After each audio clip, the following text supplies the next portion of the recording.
আসবে বলে আশায় রইলাম, আশাতে নিরাশা হইলাম। বাংলাদেশের মিউজিক ইন্ডাস্ট্রির এক উজ্জ্বল নক্ষত্র হলেন কায়া। নামটা অচেনা মনে হলেও তার গান শুনেনি এমন মানুষ পাওয়া যাবে না।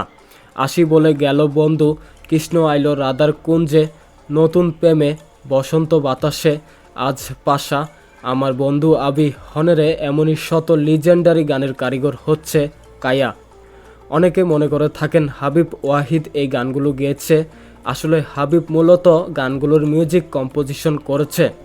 আজকে হাবিব নয়, আমরা জানব পেছনে লুকিয়ে থাকা গায়ক কে এই কায়া, তিনি বর্তমানে কেন আড়ালে রয়েছেন। এছাড়াও জানব ক্যাসেট যুগের তার গাওয়া গান আজও কেন ইউটিউবে ট্রেন্ডিং লিস্ট কাঁপিয়ে বেড়াচ্ছে।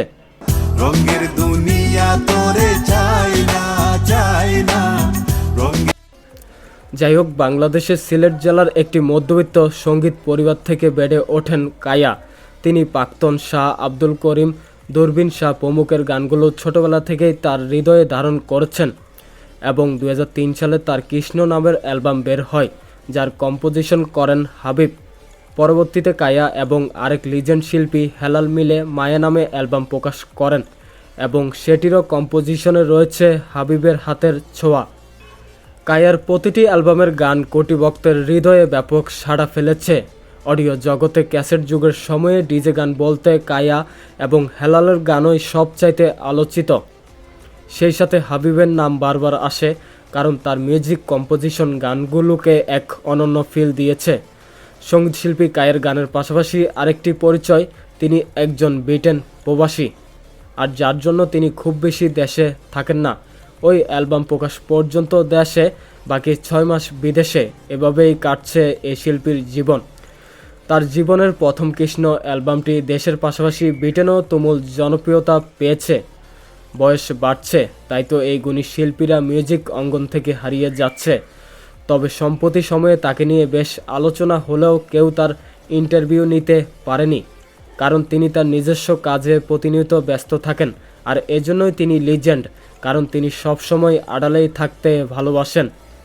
তার অতীতের জনপ্রিয়তা আজও রয়ে গেছে, কারণ তার প্রতিটি অ্যালবাম এবং গান এখনও কোটি ভক্তর শ্রোতারা লুপে নিচ্ছে। আর এজন্য তার গান ইউটিউব সহ পুরো সোশ্যাল মিডিয়া কাঁপিয়ে বেড়াচ্ছে। সামনের ঈদে তিনি নতুন কিছু গান এবং অ্যালবাম নিয়ে আসার কথা জানান, আর সেই অ্যালবামে হেলাল এবং হাবিব ওয়াহিদের কিছু গান থাকবে।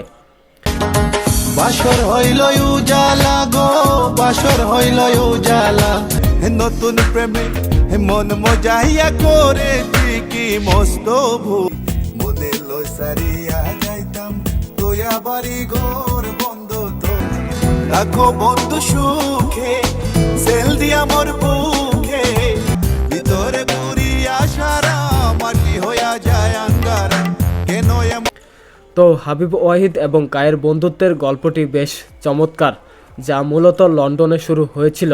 কায়ের সঙ্গীত জগতে আসার পেছনেও হাবিবের এক বিশাল ভূমিকা রয়েছে। 90 দশকের শেষ দিকে বা 2000 সালের শুরুর দিকে হাবিব ওয়াহিদ যখন লন্ডনে মিউজিক নিয়ে পড়াশোনা করছিলেন, তখন কায়া সেখানে একজন প্রবাসী বাংলাদেশি হিসেবে বসবাস করতেন। তারা দুজন ছিলেন একে অপরের খুব ভালো বন্ধু। আড্ডার ছলে হাবিব লক্ষ্য করেন যে কায়ের কণ্ঠ বেশ স্বতন্ত্র এবং মাটির সুরের সাথে দারুণভাবে মানিয়ে যায়। হাবিব তখন লোকজ বা ফোক গানকে ইলেকট্রনিক মিউজিকের সাথে ফিউশন করে একটি নতুন ধারার অ্যালবাম তৈরির পরিকল্পনা করছিলেন। তিনি চেয়েছিলেন এমন কাউকে দিয়ে গান গাওয়াতে যার কণ্ঠে মেকি ভাব নেই। বন্ধু কাইয়ার কণ্ঠই তার কাছে পারফেক্ট মনে হয়েছিল। মায়া 2004 সালে হাবিবের কালজয়ী অ্যালবাম মায়ার মাধ্যমে কায়ার অভিষেক ঘটে। প্রথম গান এই অ্যালবামের টাইটেল ট্র্যাক মায়া কুঞ্জেও সাজাও গো, এবং বিশেষ করে কৃষ্ণ গানটি কায়ের কণ্ঠে ব্যাপক জনপ্রিয়তা পায়।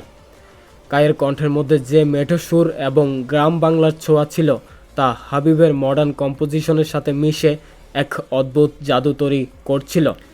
কায়ের গাওয়া গানগুলো সে সময় শুধু বাংলাদেশেই নয়, বরং সারা বিশ্বের বাঙালিদের কাছে এক নতুন উন্মাদনা সৃষ্টি করেছিল।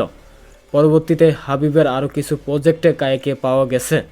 সহজ কথায় বলতে গেলে কায়া কোনো পেশাদার গায়িকা হিসেবে গান শুরু করেননি, বরং বন্ধু হাবিবের জহুরি চোখ তার প্রতিভাকে চিনে নিয়েছিল এবং তাকে দিয়ে শখের বশেই গান গাওয়ানো হয়েছিল, যা পরে ইতিহাসে পরিণত হয়। গুনিয়ে শিল্পীর ব্যক্তিগত বিষয় সম্পর্কে কোনো আপডেট নেই, তাই ওনার জীবন সম্পর্কে খুব বেশি তথ্য শেয়ার করা সম্ভব হয়নি। তবে সবশেষে বলা যায় তিনি পুরো সিলেট জেলা এবং বাংলাদেশের বিখ্যাত হাতে গোনা সঙ্গীত শিল্পীদের মধ্যে অন্যতম একজন।